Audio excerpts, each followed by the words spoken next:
एकच माणूस पूर्ण आहे शिवसेना संपवायला आणि ते काम ते योग्य तऱ्हेने करतायत. मी उद्धवजींना अजूनही सल्ला देईल की हे असे लोक आवरा, नाही तर तुम्हाला आमची गरजच नाहीये काही करायला. आता MLC 17 जागा आहेत, तुम्ही एखादी जागा घेऊन दाखवा बरं मला.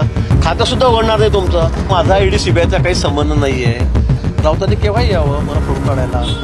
पुन्हा सांगतो, एकच माणूस काफी आहे, एकच माणूस पूर्ण आहे शिवसेना संपवायला आणि ते काम ते योग्य तऱ्हेने करतायत. आणि म्हणून मला असं वाटतं की आता त्याचा बॅलन्स थोडा खूपच गेलेला आहे काल परवापासून. आणि म्हणून ते काही आई बहिणीवरून शिव्या काय देत आहेत, काय बोलतायत आणि परवापासून ते म्हणतायत निघून जा, ज्यांना जायचं जा. कशाला लोक राहतील त्यांच्याकडे. मी पुन्हा सांगतो, आमदारही गेलेत, खासदारही गेलेत, तर महापालिकेत थोडेफार एका ठिकाणी काही नगरसेवक आहेत. बघा पुढच्या काळामध्ये त्यांच्या अशा वागण्यामुळे, अशा बोलण्यामुळे मी उद्धवजींना अजूनही सल्ला देईल की हे असे लोक आवरा, नाही तर तुम्हाला आमची गरजच नाहीये काही करायला.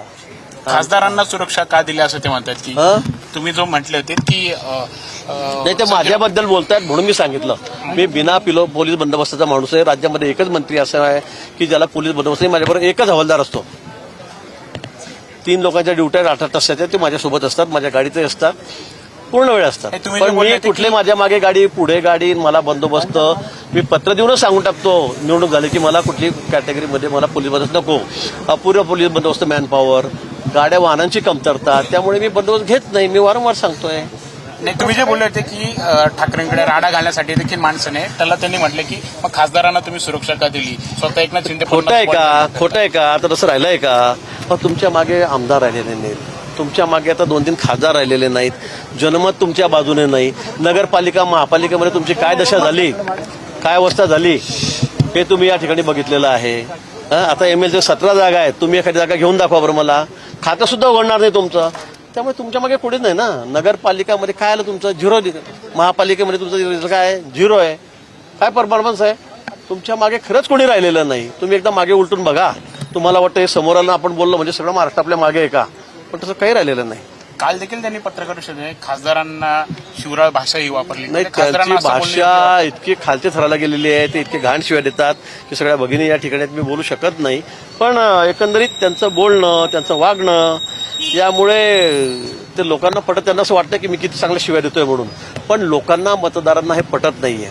शून्य जनता आहे तिथे. त्यांना त्या पुरोगामी महाराष्ट्राने तिथे अशा पद्धतीने जे दाखवू शकत नाही त्या घाण शिव्या आईवडीवर द्यायच्या, मला वाटतं हे काही योग्य नाहीये. राऊतांना काय सल्ला? नाही, राऊतांनी काही, मला त्याचा की त्यांना शुभेच्छा आहेत माझ्या, त्यांना माझ्या शुभेच्छा आहेत. भाऊ, ते असं देखील म्हटलंय का ईडी सीबीआय बाजूला करा, मी महाजनांना फोडून काढायला. मी तेच म्हटलं, माझा ईडी सीबीआयचा काही संबंध नाहीये. राऊतांनी केव्हाही यावं मला फोडून काढायला. मी कुठे काय नाही म्हणतोय त्यांना. आणि कधी यावं. मला काय ईडी सीबीआयचा माझा काही संबंध आहे का? मी कशातच कुठे नाहीये ईडीमध्ये, सीबीआयमध्ये. तुमच्या मागे कुठे काय लागणार आहे? पण तुम्ही अशा पद्धतीने बोलू नका. उगाच फार असं वाघाचं कातडं अंगावर घेऊ नका. आता मी असं म्हणेल, दंडेलशाहीची भाषा आता दंडेलशाहीची भाषा करू दे त्यांना. म्हणून मी म्हटलं की बाबा ती भाषा करायला सुद्धा मागे लोक लागतात ना, ते त्यांच्याकडे राहिलेले नाहीत आता. आणि यांच्या या वागण्यामुळे, यांच्या बोलण्यामुळे सगळे दिवस आलेले आहेत उभाठाला. आता योगासनांचा देखील सल्ला मागायचा त्यांना. हा थोडं शांतता राहील ना. आता असं माणूस एकदमच शिगाळ करायला लागला, काही बोलायला लागला. पत्रकारांनाही काल कसे त्याच्यावर घसरले, ते काय काय बोलत होते. मला वाटतं थोडं योगासनामुळे मानसिक संतुलन चांगलं राहतं, मन शांत राहतं. त्यामुळे त्यांनी थोडं करावं. अशाच नवनवीन अपडेट्ससाठी डिजिटल कोल्हापूर चॅनेलला सबस्क्राईब करायला विसरू नका.